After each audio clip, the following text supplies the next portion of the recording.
Podcast. I'm your host, Sam Popple, along with my co-host and brand new dad, William McClellan. How's it going, Will? How you sleeping at night? Doesn't exist. Yeah, What's happening? but the little guy is cute. Thanks, dude. But Thanks, man. yeah, so Will just said, bro, well, welcomed a new son into the world over the weekend. So he's dragging a little bit, but man, we got a great guest today. Jake Sisk is someone I met at the real estate summit. Grant Cardone's down in Miami. He is a former Division I athlete, investor, and co-founder of Oasis K Capital, where he helps turn investor capital into serious cash flow through multifamily syndication and real estate funds. They currently manage over 10 million in assets across the Carolinas and Texas. And Jake brings a unique mix of discipline, grit, and sharp investment strategy to the table.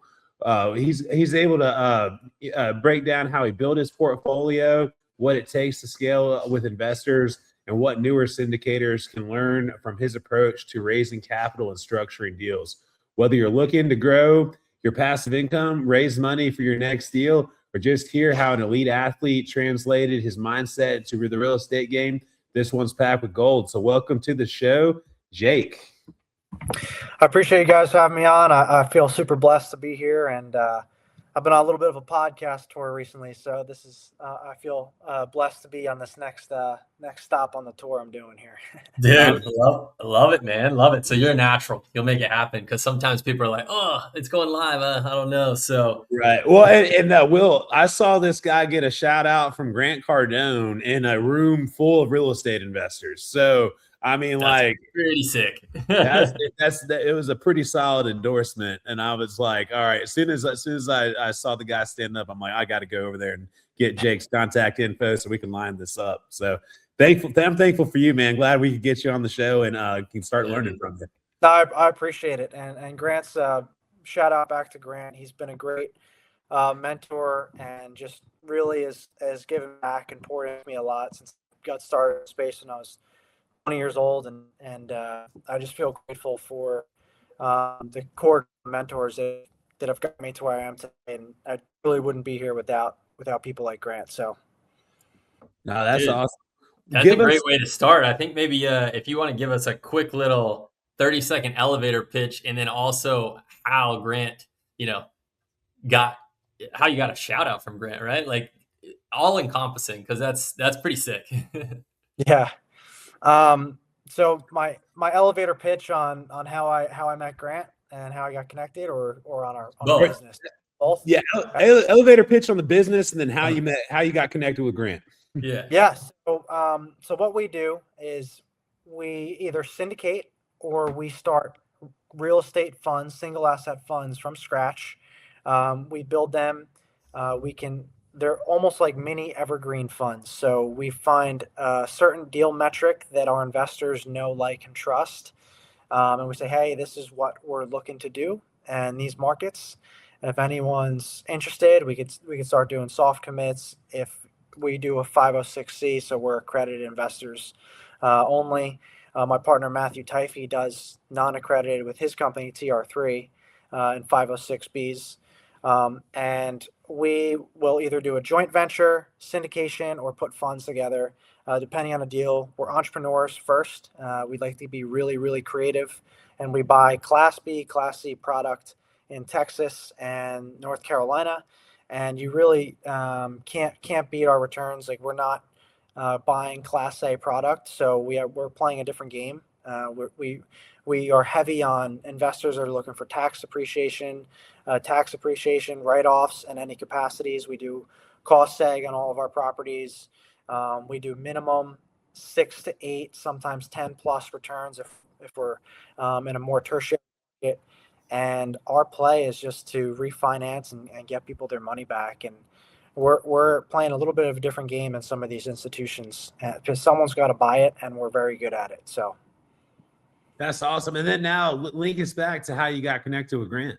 Yeah. So about 7 or 8 years ago, my father, Bob, he joined Grant's business community when he was looking to really hone in on some of his marketing skills. He owned a marketing agency, and he wanted to scale and then sell it. And at the time, Grant, he wasn't as prominent in the commercial real estate space or on social media. He was still very popular and had an incredible business sales training program online. And my father stayed connected with them on the business side of things, even after he was able to scale the company pretty much from nothing, and then sell it. And once I got old enough, and I always wanted to be more entrepreneurial. I didn't see myself working for anybody and working in a corporate world. And what I always say is like I just can't really be told when and when I can't go to lunch every day. And I knew that I'm just not really built for that. And so my dad introduced me to his real estate community, not knowing if I was going to like it or not. And kind of just stuck. And I started in the real estate space when I was 20. I helped my mom flip a house, a condo, for 96,000 in cash in Myrtle Beach during COVID. And that was pretty much how I started my career. And from there, I did a really good condo deal during COVID yeah, too. So yeah, it was the time. and it was one of those deals where I was like, oh, okay, this works. Yeah. Let's keep doing this. And I left my job. I was 18, 19 years old, bartending at a New York Giants stadium at MetLife. And I was like, I'm going to go all in on this. And there's no rules anywhere that says I need a degree to start a business. And so I started it and pretty much bootstrapped it. My dad didn't have a ton of money from when he sold the business, and I asked him to loan me almost 75 grand for real estate education, and between Grants Club and things like that. And I got connected through Grant from there, and I said, hey, like, I think this would be a great loan. I'll give it back to you when we do our first deal. And he was skeptical, but he agreed to let me join Grant's community. And Grant sees this kid who's barely able to grow facial hair, and he's in college, just a college athlete, and in this room full of very sophisticated investors who are anywhere from 30 to 65, 70 years old. And so that's an easy way to stand out. And he kind of just took notice to what I was doing, and I slowly took a lot of his advice, asked a lot of questions, was constantly around him. I went on his Grant Cardone Foundation cruises and reached out to him and texted him and did all this follow up. And over time, you start to develop this relationship when you're front and center with these different mentors and these different prominent figures in the space. If you're just constantly being omnipresent and top of mind, and I was very persistent with follow-ups and asking for advice and growing and applying what he taught me and other people in the industry and in the club taught me. And then fast forward 3-4 years later, and I'm still at the time 23 years old when you and I met, Sam, and he gives me a shout out, and it was kind of a cool situation to be in, because there was a lot of hard work that went in and a lot of time that Grant and I spent developing that relationship. And he knows who I am pretty well now. And I've been a judge on the 10X Kids competitions, and I've been with his wife Elena, and it's been a blessing just to be connected with a successful entrepreneur in the space who's a billionaire at this point. So. Yeah, really cool. So before real estate, you had a pretty unique journey, Division I athlete, track, cross country, wrestling, and then even some work around the NFL. Can you walk us through how those experiences that shaped your mindset? Yeah, so I'm going to be a little bit biased here, Sam, but I believe that athletes are the most disciplined, and I want an entire athletes as our company grows and scales, because there's something about, especially wrestling. I would not have gotten to the Division I level of track if it wasn't for my wrestling background. I wrestled for 12 years, wrestled in college from New Jersey. So anyone who knows the wrestling background knows that the Pennsylvania and New Jersey scene is the best wrestling in the country, if not the world, outside of the Middle Eastern countries like Iran and stuff. Yeah, exactly. Yeah.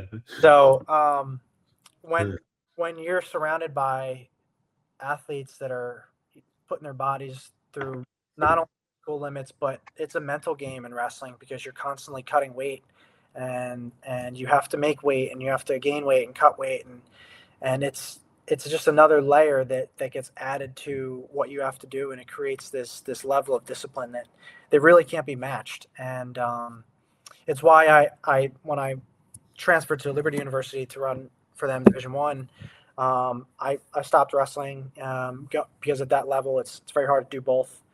And I had a great wrestling career, and I run the 800 meters still, and my goal is to run for Team USA over the coming Olympic Games coming up and over the next 4 to 8 years.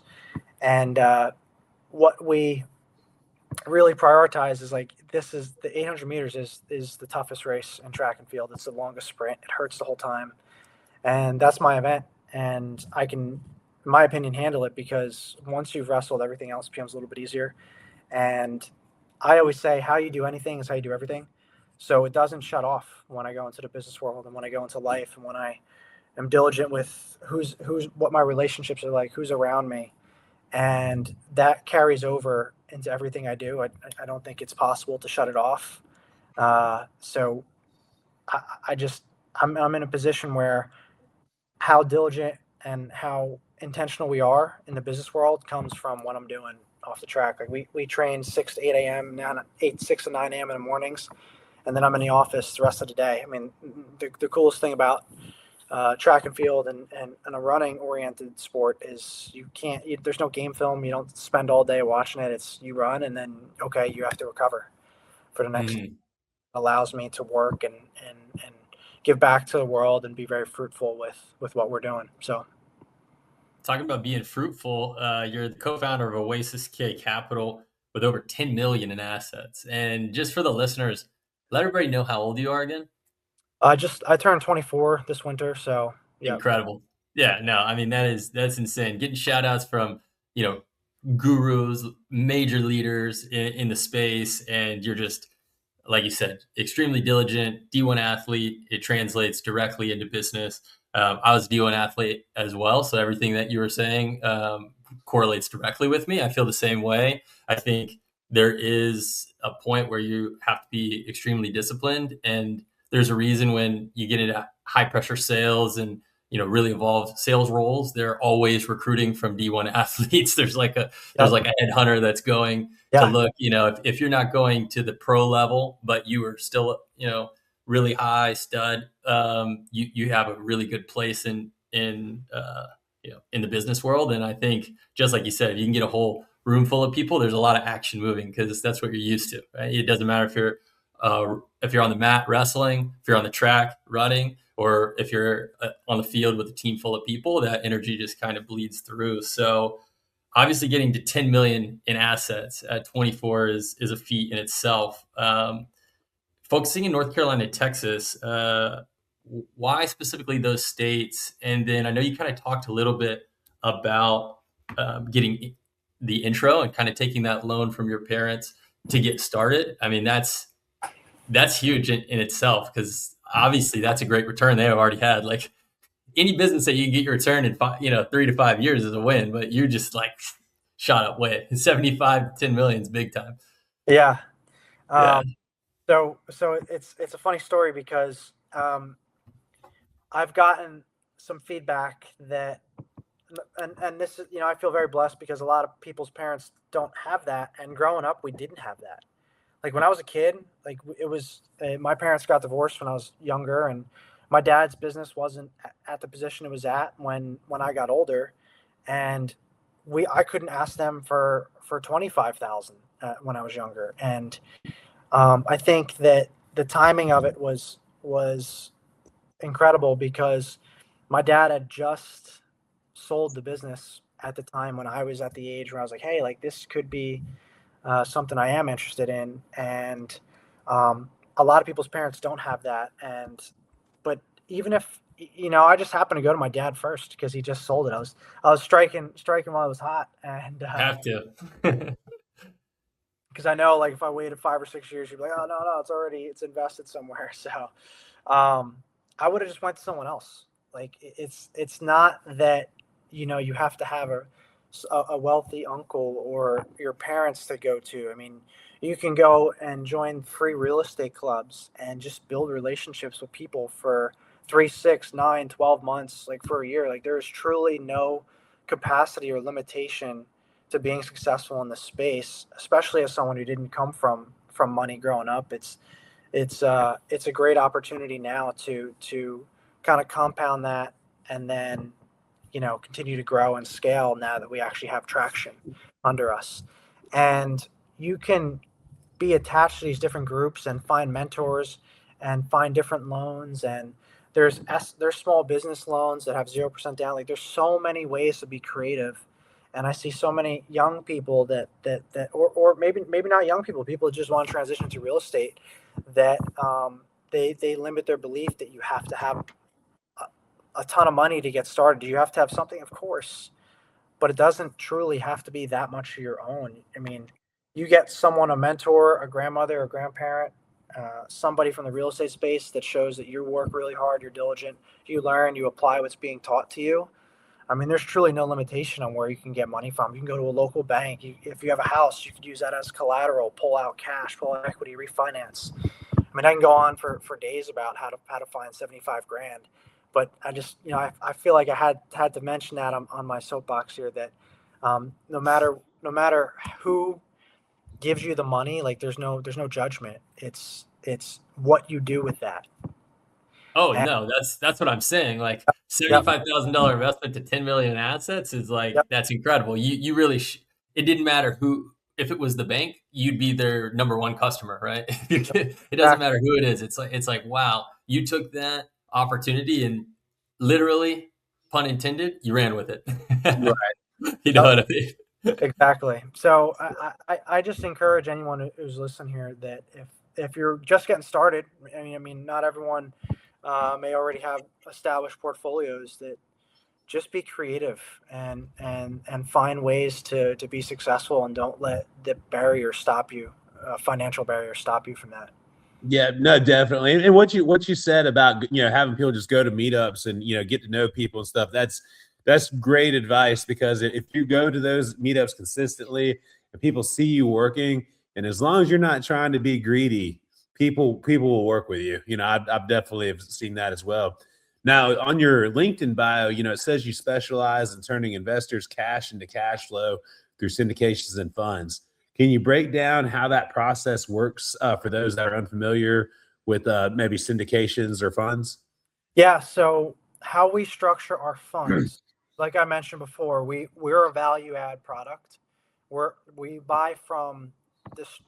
Our business model the past few years, which has worked, especially coming out of COVID, is we buy from distressed sellers and owners, not distressed assets. So we're not going in crossing our fingers that we could turn all these empty units from a burned down fire. Like, that's not what we mean by value add. These are existing properties that they could be long-term owners, they could be bank owned, lender owned, and they're just not being efficient with their operations. Maybe they're below market rents. We go in and we always have the assumption, because we're very conservative, that we can't do better than the existing management in place. So the upside for us is we're buying something that we know is worth more than what it is per door, and it's just a buy and hold. And as long as there's a net operating income in place, whatever the free cash flow available is, that's our cash flow. And we're able to do that distribution because we could demand a higher cap rate, a higher return, because we're not buying class A institutional asset at this time. Now, will that strategy change as we grow and scale? Possibly. But right now we have something that works. We have something that and the investors like and are comfortable with, and we have not had trouble raising money yet, either through deals that I'm doing with my company, or like I mentioned, my partner Matthew also works alongside me with my company, and he has a company called TR3 Capital, and they've raised millions of dollars over the past few years, and they do something similar but much bigger properties, and we share business and we help them out, and it's a similar strategy, and it's like, hey, like this is working.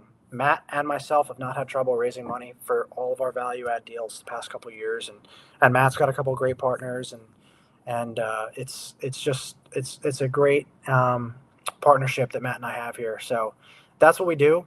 That's kind of how our investors get these returns. I mean, is it not for everybody? Sure. I mean, some people aren't going to invest in Class B product, but that's okay because there's a lot of people that want 10% return on their money projected. I have to say that. Right. Yeah. Right. But so many avenues to get people their money back is we're buying based on net operating income. Like how stretch this and push this because these sellers have to sell. A lot of times we're buying product at 8, 9, 10 caps. Right. That's awesome. No, I think that's cool. So I guess a question that I have, when you're differentiating and you're scraping the data, like what exactly are you doing to find not a distressed property per se, but the distressed seller? What are some of those warning signs that are like, hey, this is a slam dunk deal, even if we're basing the deal, like you said, just off current net operating income? We know that we can increase that and create the value from our side and the way that our business model works. But how are you finding those types of sellers? That's a great question, William. So what we do is, little background is Matthew owns a very large privately held brokerage out of Austin, Texas. He's got about 140 to 150 agents that work for him. So we have one of the largest pipelines and deal flow, in my opinion, of anybody in Texas. I can, shut my laptop for a week and I have enough emails saved to go through all these deals and deal flow because every single one of those agents and brokers that are attached to that brokerage, they all have a Rolodex of people and they know exactly what we look for in the markets we want to buy in and the strategy and models that we have in place.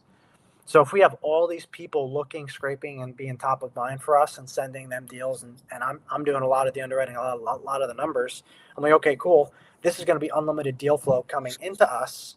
So that's the first piece is you have to just, keep sorting through deals. And especially early on, or if you're in between deals, don't be afraid to be intentional, but still cast a wide net to get your next deal under contract or your first deal under contract. And what we look for, to kind of answer your question, William, is these owners, we call these brokers, we have good relationships with brokers. The most important thing in this industry, in my opinion, is not how much you can scrape the data off of Crexi, CoStar, LoopNet, things like that, but it's how tight-knit can you create these relationships with these brokers. There's a lot of brokers that I've been communicating with 3-4 years in the industry that we have not done business with yet. We will. But they have become friends of ours and acquaintances and people that call us and think of us every time we have a deal. And a lot of times it doesn't work out, but that's okay. We're looking through, no exaggeration, somewhere between 20 to 50 deals a week. We have 2 analysts that work for us that help us sort through and keep things efficient. And when we're going through these deals, we will see the motivation just from talking to these brokers and getting an honest feedback. Because we've built that relationship, like, hey, is this going to trade or are you guys testing the waters with this? Sure. And that's helpful. When our main question too, when we're talking to these brokers and finding out if there's a true motivation to sell is like, hey, why are they selling? Everyone always has a story like, oh, they want to get out. The partnership isn't working. All of these things. Oh, it's time for them to sell. It's come to the end of the cycle. But at the same time, it's like, yeah, but okay, why are they selling? Truly, why are they selling? And then and then as you have these better relationships, these brokers, who Matthew's also a broker, so I get a lot of this feedback from him too, but it's like they're selling because they have debt coming due. Okay, perfect. Now we know that they have this mortgage coming due at the end of the year, and the bank's not willing to extend their loan. Why? Oh, because it's backed by a securitized lending situation, and it has to come to. They have to call it because they can't pull out a piece of that because it's backed by this very complex securitized loan. So it has to come due, and they overpaid for it. They didn't look at the cap rates between 2019, let's say, to 2022, and that's really what we're looking for. Anyone that's on 5, 7, or even 10-year debt is going to be coming up in 2018, 2019, and they thought they were going to be in a good position now. It's like, but wait, okay, now we know that that's coming due. Okay, that's our first piece to look at. Maybe they have personal debt coming due. We had an owner that we pursued a deal in that we didn't end up closing on it because we didn't feel it was a good fit for our investors, but he was going through a divorce. So maybe it's not even related to the property, but he has to sell this. Truly has to sell this, no matter what the price point is. He's not going to give it away. But if he has to sell this, then that's a pretty good motivation. Or another piece that we look at is, okay, maybe the debt already came due, right? So we're looking for maturity coming due, personal debt that has to be extinguished, or maybe they're already on an extension, which is a very underrated aspect to this lending space. Is everybody that is kicking a can down the road, because remember, the banks and the lenders, they don't want to own this. They're not operators. Right. Lending money and having interest come in to their accounts. They don't want to take these properties over because they're going to get less value. And even if they don't, it's a major headache because they're not operators. Oh yeah. So that presents an incredible opportunity for partners like Matthew and myself, because it's like, okay, well, who's going to buy it? Because an institution is not going to come in and buy the type of product we're buying. And it's too large. These properties that are 50 to 150 units that are Class B in good locations in San Antonio and Austin and Houston, who's going to buy them? Because a brand new syndicator, a guy who's watching Grant Cardone's videos online or the Sub2 community online, as great as they are and the training is, when I first got started into the space, it took me almost a year to get something under my belt that was in the commercial real estate space. It takes time. Yeah. And your first deal, if you don't have the capital, is not going to be $5 to $10 million. It's going to be a 16, 32, 50, maybe an 80 unit deal. But that leaves a spread for us where these established properties that are 50 to 150 units is who's going to be able to buy that extension. Because between myself and Matthew and his partners, I mean, that's over $12 million. At this point, over $15 million that's been raised over the past 4 or 5 years. A new syndicator or someone who doesn't have existing funds in place is not going to be able to do that. And Right. it's going to drop down and touch that. So who can buy it? So we've positioned ourselves in this space as a very, very specific type of asset that we want to acquire. And the brokers in the industry, especially in Texas, where we operate, I would say 80% of the time. And then I've done like smaller deals in Myrtle Beach, and we just want to move into North Carolina this year. Just because it's a little friendlier with tax laws from South Carolina. We're in a position where it's like people are thinking us and putting us top of mind every time we want to do that, because that extension is extremely valuable to us, because a lot of times they're bleeding, they're negative. They're writing to the lenders so that those notes don't come due. Because if they foreclose on a property, that's a black mark on your record, and you might not be able to buy a property for 7 years, maybe more. What's your approach to investor relations and raising capital? What builds the most trust with LPs? So great question. What we do and what's worked and helps is we host a class on Thursdays, 6 p.m. Eastern time. Every Thursday for free. We have different guest speakers come on. I go on and I just, it's my way of, in a way, tithing back to the community that's given me so much. I'll spend 90 minutes, 60 minutes, 2 hours, whatever people have for Q&A. And I will break down everything that I've learned in this industry. I don't gatekeep anything. And when you are just pouring back into a community and tithing like that, Matthew will come on days that I'm not doing my underwriting, and he's incredible. And he'll go and speak for 90 minutes to 2 hours just answering questions. We have all these people come on, and when you are just omnipresent like that and building trust, answering questions about the 3 funds that we have, or the actually one of them sold, so we still have 2 active funds, or the 5 funds that Matthew has. I mean, you're building this credibility that Right. can't be matched, because we're free. We don't want any money from this. We're just trying to help and get people started, because people are craving that in this industry. There's so many courses, so many things to pay for, so many clubs that cost money.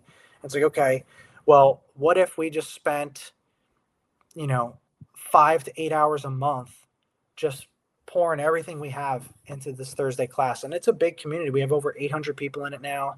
We have what platform do you guys use? we're just on Zoom, and we have a huge email list. No, that's awesome. Put us on the email list. Yeah, I'll put Definitely. Yeah. And what we do is we're just we're just trying to give back. We go on there. I mean, I'm a Christian man myself, so and we just go on there. We pray for people. We answer all the questions we can, and it's just one of those communities that it's fun to be a part of. You don't have to be a Christian, but I don't know, man. I would like someone praying for me if I'm trying to close a property myself. But I'm a Christian myself, but I also accept all prayers from everybody. So Yeah. if you're praying for me, and you pray to a different God, as long as the prayers Hey. for me, I accept. as long as So good energy coming into these deals, because it's hard. It's truly hard. I mean, and that's just coming from someone who runs the 800 meters at a very high level. This is the hardest thing I've ever done in my life is buying these commercial real estate properties. And you truly have to be a student of this game, allow it to be a team sport, work with people, learn, never stop learning. My goal every single day when I go into the office is to just learn something new that I didn't know yesterday. I'm 24. I can spend the next 10 years learning and still have a plethora of knowledge that I still don't know yet in this space. And it's incredible, this commercial real estate space, how difficult it is, but how rewarding it is when you have these accomplishments start to build up and stack. Oh yeah, no doubt. I want to kind of talking about difficulties. I want to kind of dial back because sometimes people, they get a little overwhelmed. Listeners like, oh man, he's doing these deals, 50, 100, 200 units. Like, Yeah. what can I do there? So we always kind of like to talk about certain traits. So from managing sports schedules, running real estate deals, you've interviewed professional athletes while traveling with the NFL. What type of habits, routines, and like mindset traits have you been able to pick up and that you apply directly that have kind of led you to keep crushing it? You're only 24. It's sick. Yeah. I love that question. I don't get asked that enough.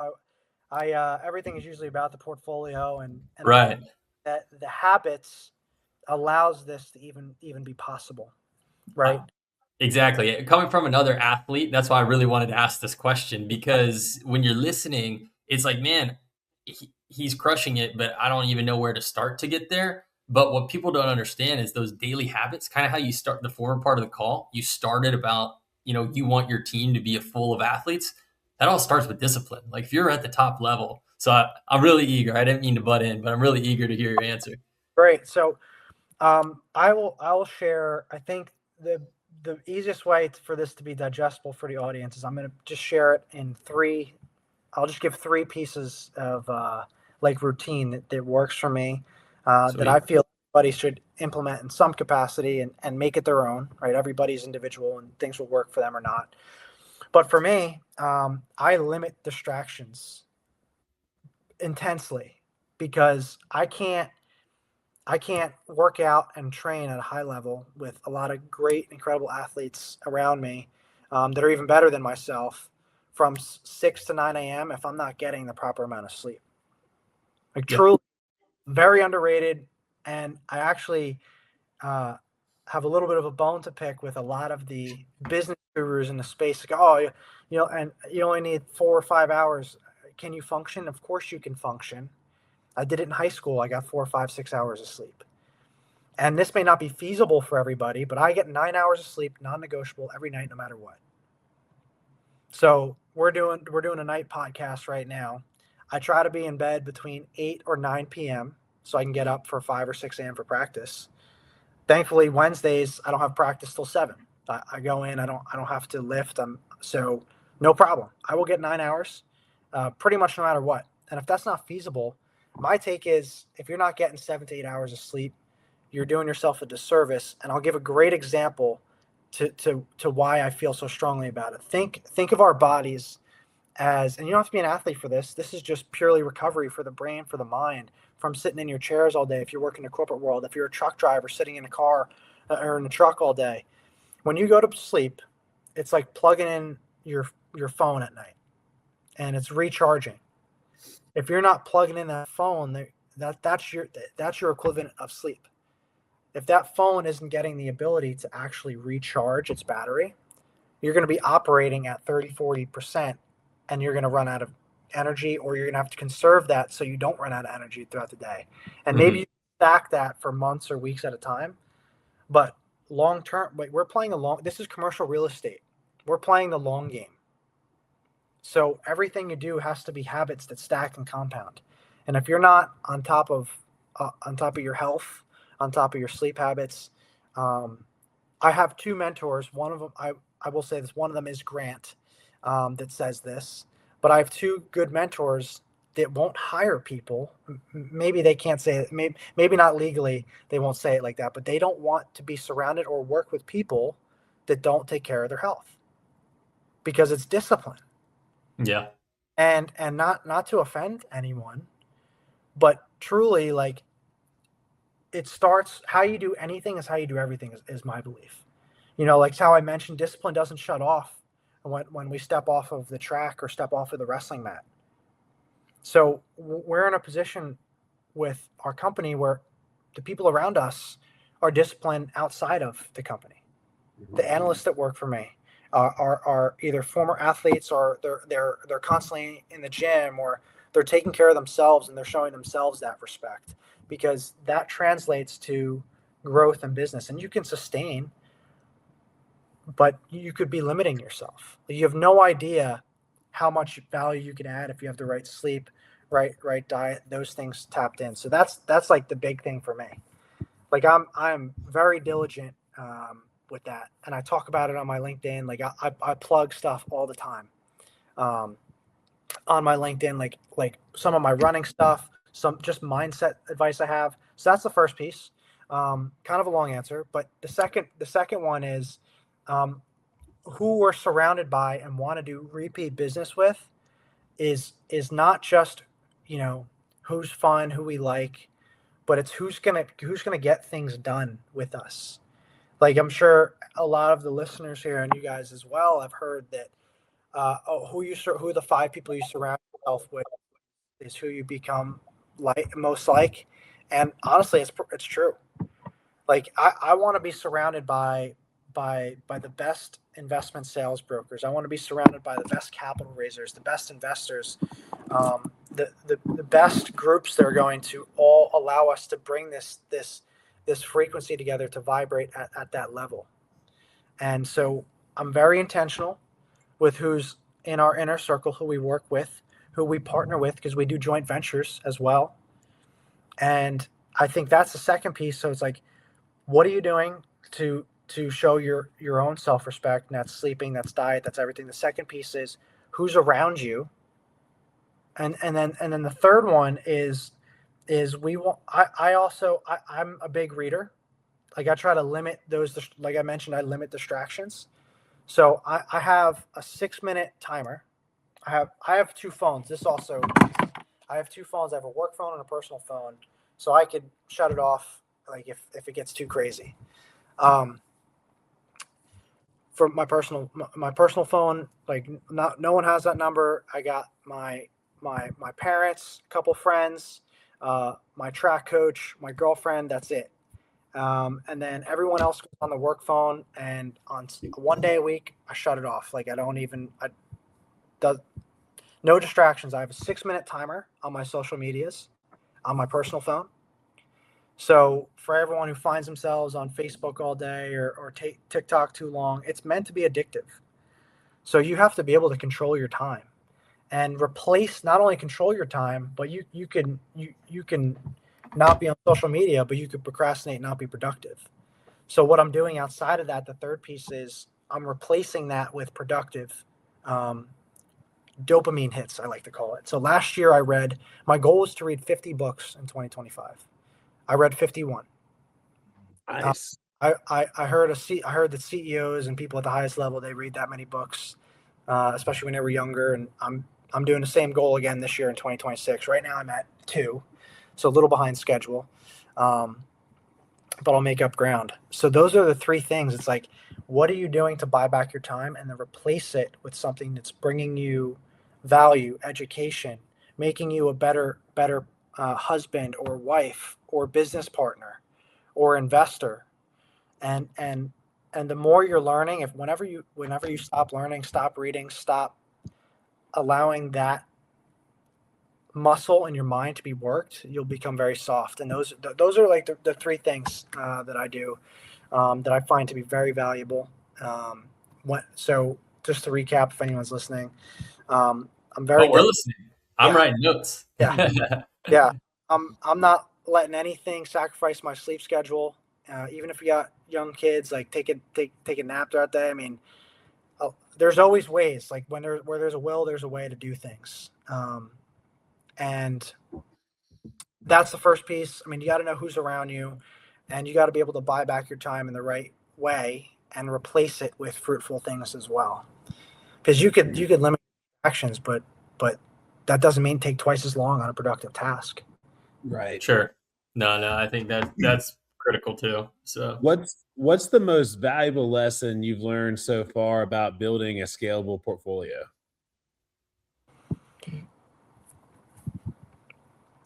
It would be patience. I've learned a lot about patience. I think this is the most common trend we see. I mean, I'm in multiple real estate communities, not just Grant Cardone's. I'm in Bridger Pennington's fund launch with Blackheart, and a couple other communities. I was in Ray's Masters for a little bit, Hunter Thompson's group, in early 2025, and even our group. I've seen a lot of people cycle in and out, get really excited for a couple months, and fizzle out when things get hard or get difficult. And don't ever get discouraged. I think as long as you don't get discouraged in the space, even if you actually have bought something or have gotten to a level that may feel comfortable, but you want more, or know that your God-given purpose on this earth here is to have more and to help more people. Like don't allow yourself to become discouraged from reaching the full potential of why we're all here. And you need to have patience even outside of discipline, because these things take time. Truly, they take time. I mean, I spent a year, felt like running through the mud, and it was I was very easy to quit multiple times. Things got difficult. I've lost my own personal money twice, $13,000 on our first deal that didn't close. That we did things out of the wrong order, and we went hard on some money during due diligence before we did a good analysis, and we learned from that. And thankfully, we didn't even have to raise any money yet before we realized, like, okay, this is not the deal for us. And then even this past year, we went hard on some lending documents, and I lost another 15,000. And it's very easy to become discouraged. That's not nothing when you lose 28 grand. And you learn from those mistakes, and you just have to be patient and just keep chipping away over time. I mean, that truly is the biggest piece to this. This is not that's quick, get rich quick. It's get rich. No, 100%. And I want to stress that on for us, we also put all of our money up front in due diligence. But I instantly, when you said that, I trust people a lot more when they're open. So, like, you always have these people, I've never lost money on a real estate deal. Yeah. But how many deals did you actually have to do to get a deal that you didn't lose money on? And how many did you lose money out on the due diligence period? Because I am totally fine losing money on due diligence so that I'm not stuck in the wrong deal. So you saying that makes me, very confident that I would invest money with you. Like, if Sam and I added it up last year, I mean, I think we put like 17 deals together, but we definitely sent over 100 offers out. And then with each one of those, there's survey fees that are $1,000. Perk tests, there's wetland studies, all of those things that you have to go into that you really can't do any.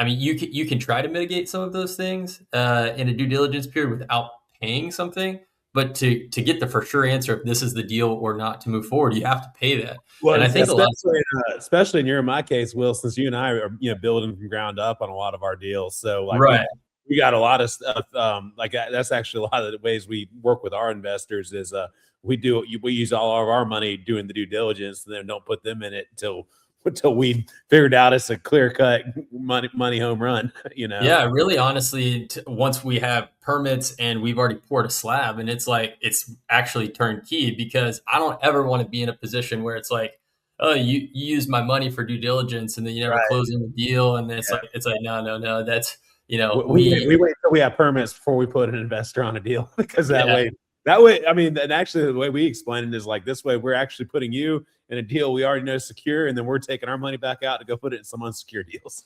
Exactly. Yeah. And that's just keep it cycling. But no, I think that's definitely great advice. Still got to be patient, and it's always better to lose a little money on the due diligence than to be the guy that can't refinance the deal because you didn't do all the proper due diligence on that end. Yeah.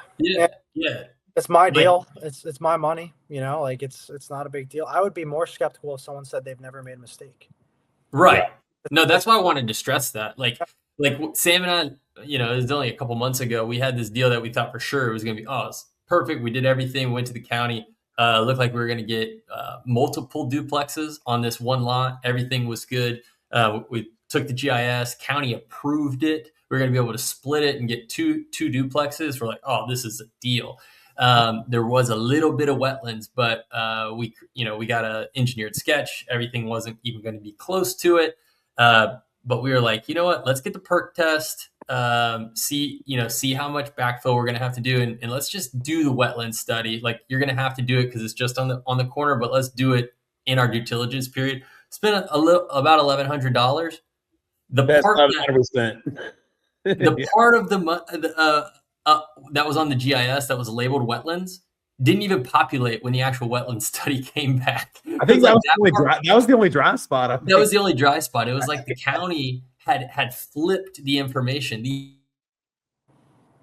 entire lot was wet, and we'd already done this. We had 2 sets of plans. We're ready to do it, like ready to split the lot. And that's just like one of many deals that we did, and that is small potatoes. But on a deal, that we weren't going to have 50 plus doors, just 4 doors, $1,100, still $1,100. Like you were saying, 28 grand, still 28 grand. So I think that's important because when you're scaling it, you're doing 20 of those deals a month, like $1,100 turns into $22,000 or whatever, so.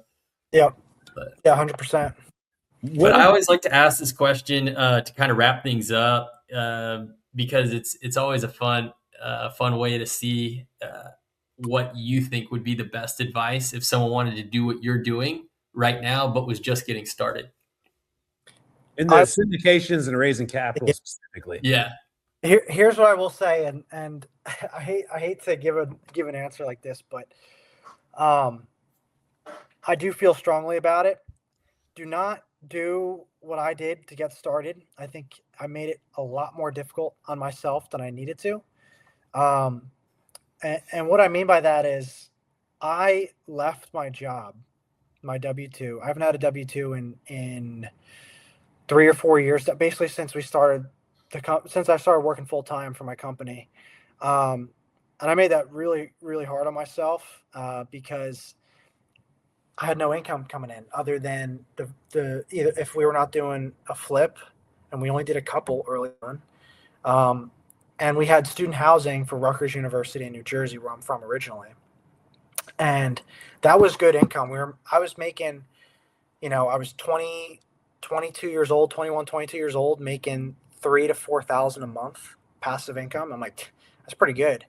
But we sold that, and that went away. It was great to have that chunk of cash to now invest into other things. It was helpful, but it took away my cash flow, and I didn't have like a W-2 to rely on. So what I would tell someone, even if they're younger, because a lot of the people who are looking to transition into the space probably already have a W-2 job or money set aside in some capacity that they're making. Don't leave that job yet. Like, my advice is just like, let's learn this and make sure this is for you. I have no problem with someone being all in, learning, doing things on the weekends. But like, let's make sure we either have an emergency fund put in place or some income coming in some capacity, or maybe you just have enough cash where it doesn't matter before you do that. Because I made it like really, really hard on myself for probably the first 2 years, and it was unnecessary. I would say 2 out of the first 3 years, I had some good money coming in from the student housing, but didn't have that the first year, and didn't have it the third year because we sold it.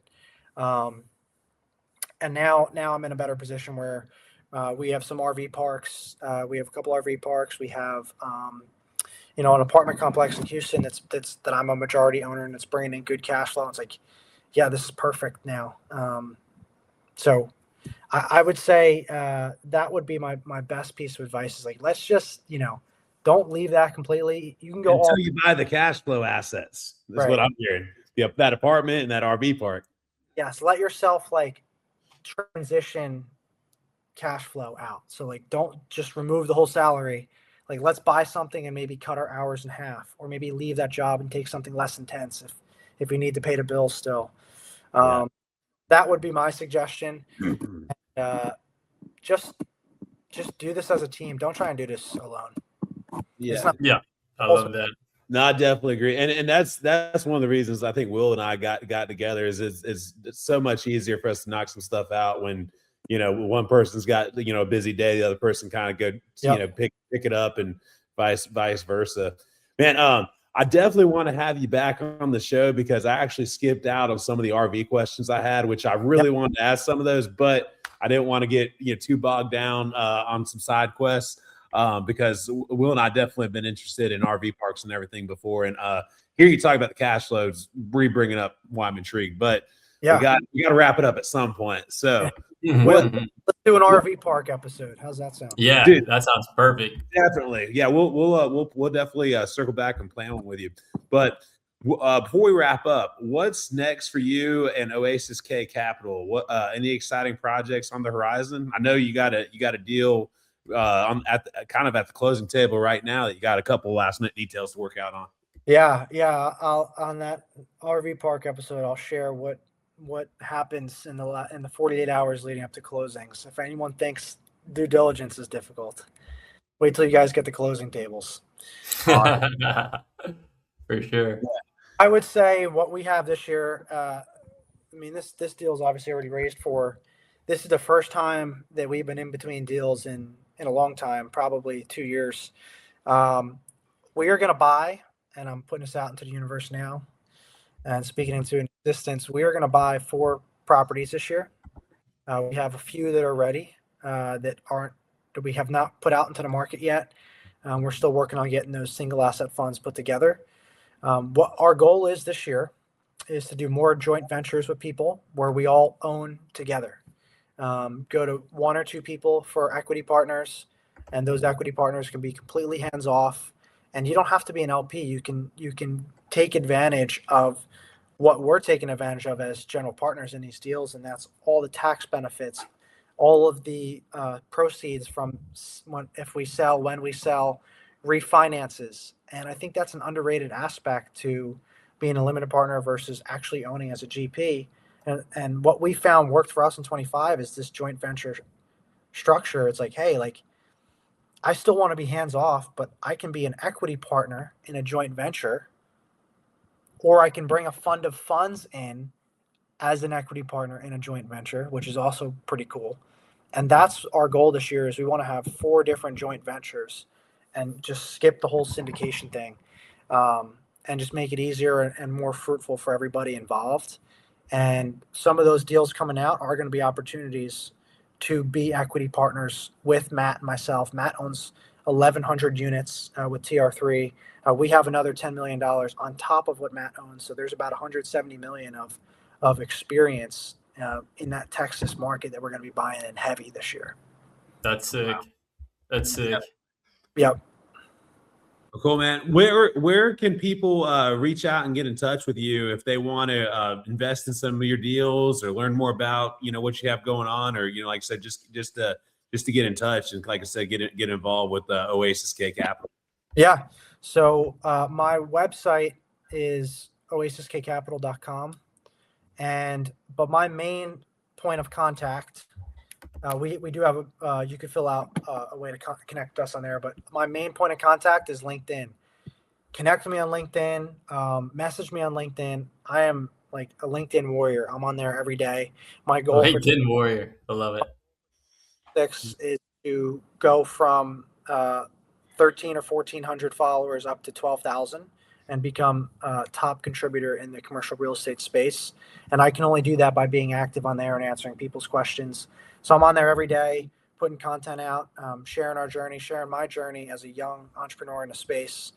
And what we want to do is just like answer everyone's messages on there. If you can't, if I get a lot of connections. If I don't connect with you, comment on one of my posts, say, hey, I'm trying to reach out to you, and then I'll accept it. And that's the best place to reach me. And it's a lot of fun, some of our posts. So Dude, that's sick. Add us to your Zoom calls too. I'm gonna write that down and add you guys after this call here. Yeah, man. No, I appreciate it. Well, dude, thanks for being on. Any last minute things you can think of or little golden nuggets that you can give to the listeners? Yeah. What was your favorite book you read last year? It's kind of Outwitting the Devil by Napoleon Hill. Great one. Yeah. Good one. Yeah, that's a good one. Maybe the greatest book I've ever read. I've read that multiple times. I love everything Napoleon Hill. Yep. Yeah. Never Split the Difference, Chris Voss. Another killer one. My master's degree is in psychology. So it's all business negotiations. So I love that stuff. Yeah. And I also read Men Are From Mars, Women Are From Venus. It's a relationship-based book. I found it to be very, very applicable and a good learning experience for me. And anyone can really learn from it too. I mean, even if you're listening and you're married and you have kids and stuff, like there's nothing better than like getting a refresher on how you can better your relationship with your spouse or just with other people. Oh, 100%. That's awesome. Hey, before we close out, got just a couple quick announcements. As everyone knows, Will and I are actively buying lots all over the Pensacola area, which is Escambia County. So if anyone has the lots that they are wanting to sell or any leads on some deals, feel free to shoot us a message. Go to the eliterealestatepodcast.com, drop a message to us at the bottom. And then please go to our YouTube channel, the Elite Real Estate Podcast, hit that subscribe button. Anything else before we close out, Will? Dude, just make sure you guys stop by your local Clean Eats. If you're in Mobile, Pensacola, Shalimar, or Tallahassee, grab a bite. If you are looking for any type of building materials, doesn't matter if it's foundation, hardware, framing, peel and stick, windows, doors, interior, exterior, trim, we can help you out. Also, a number of requests coming in lately. If you are looking for virtual assistants, we can assist you with that as well. That's also something I wanted to talk with you on the automation. I know you'd mentioned that you had analysts that you pay, but I was curious on how you automate through and siphon deals. But we'll definitely have to talk about that whenever we have you back on for the RV episode. Other than that, please like and subscribe on our YouTube. Really helps. And thanks for tuning in. And man, I just can't thank you enough for being on. Yeah, Jay. Thank you so much. Appreciate you guys for having me on. God bless. Yeah. Awesome. All right, guys. We'll see y'all next week on the Elite Real Estate Podcast. Thank you for listening. Later.